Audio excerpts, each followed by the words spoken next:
እና ወደ ጥያቄ ሲሄድ የነቢያቶች አምላክ ትክክለኛ ስሙ ማን ነው? እና በማስረጃ ብትመልስልኝ ደስ ይለኛል። እሺ፣ በጣም ጥሩ። የነቢያቶች አምላክ ትክክለኛ ስሙ አላህ ነው። አላህ ነው ስሙ። እንግዲህ ለሙሳ ዓለይሂ ሰላም ሲገልጽለት ጊዜ ኢነኒ አነ አላህ አለው፣ እኔ አምላክህ አላህ ነኝ። ላኢላሃ ኢላ አነ ፈዕቡድኒ፣ ከእኔ ከአምላክህ ከአላህ በስተቀር ሌላ አምላክ የለም፣ እኔንም በብቸኝነት ተገዛኝ ይለዋል። ይሄ ነው አላህ የሚለው ስሙ። የአረብኛ ቃል ብቻ መሆኑ አይደለም። አላህ በአረበኛ ትርጉም አለው።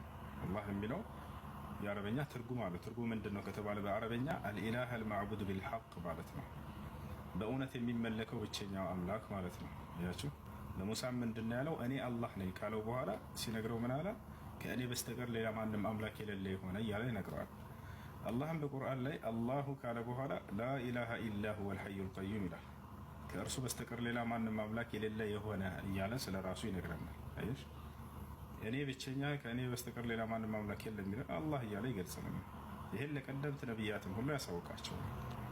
መሲሁም ሲናገር ምን ይላል? ወኢነ አላህ ረቢ ወረብኩም ፈዕቡዱሁ ሃዛ ሲራጡን ሙስተቂም አለ። የእኔም የእናንተም ጌታ እርሱ አላህ ነው፣ እርሱንም በብቸኝነት ተገዙት፣ ይህ ነው ቀጥተኛው መንገድ አላቸው ይላል። ይህንና ስለዚህ የነቢያቶች አምላክ ማነው? አላህ ስብሐነሁ ወተዓላ ነው ማለት ነው። ይህን ይመስላል። እሺ፣ መሲሁ ሲጠቀምበት የነበረ ቋንቋ ምን ነበረ? አረማይክ ነበር። በአረማይክ ቋንቋ የአምላክ ስም ማን ተብሎ ነው የሚጠራው? አላህ ተብሎ ነው የሚጠራው። አላህ ተብሎ ነው የሚጠራው።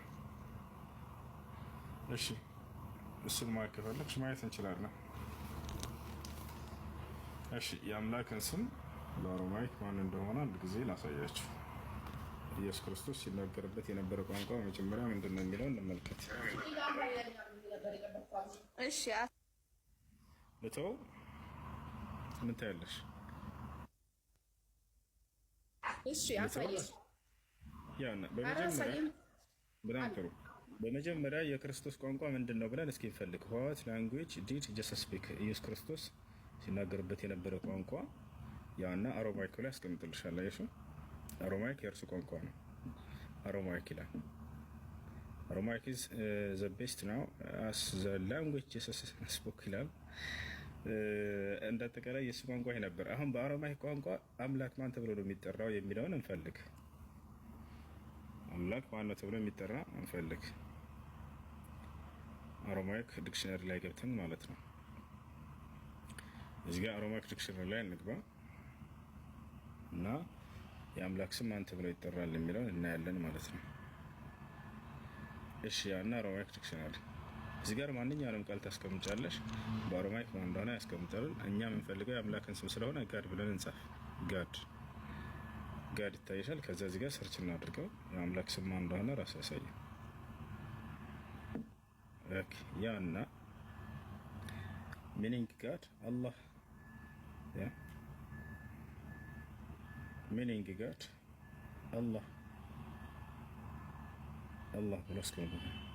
እና ይህ ነው የክርስቶስ ሲናገርበት የነበረ ቋንቋ አሮማይክ። የአምላክ ስም አላህ ተብሎ ይጠራል። እሺ፣ ያው ወደ አማርኛ ስትቀይሩ ጊዜ አላህ ብሎ አስቀምጦታል። አላህ።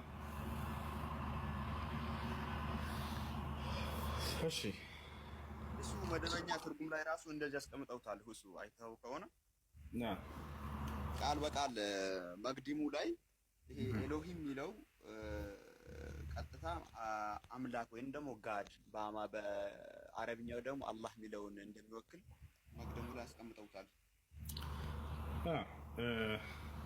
ይህን የአረብ ክርስቲያኖች እንዳለ ታምናላችሁ? ይህን የሚያምኑበት ሁሉ አምላክን አላህ ብለው ነው የሚጠሩት። የአረበኛ መጽሐፍ ቅዱስ ላሳይሽ። የአረብ ክርስቲያኖች አሉ፣ ግብጽ ላይ ያለ የትኛውም ዓለም ላይ ያሉ ክርስቲያኖች አሉ። አምላክን አላህ ብለው ነው የሚጠሩት። እሱንም አንድ ላሳያችሁ። ኦሪት ዘፍጥረት ተመልሶልኛል። እሱ አመሰግናለሁ። ያ መርሐባ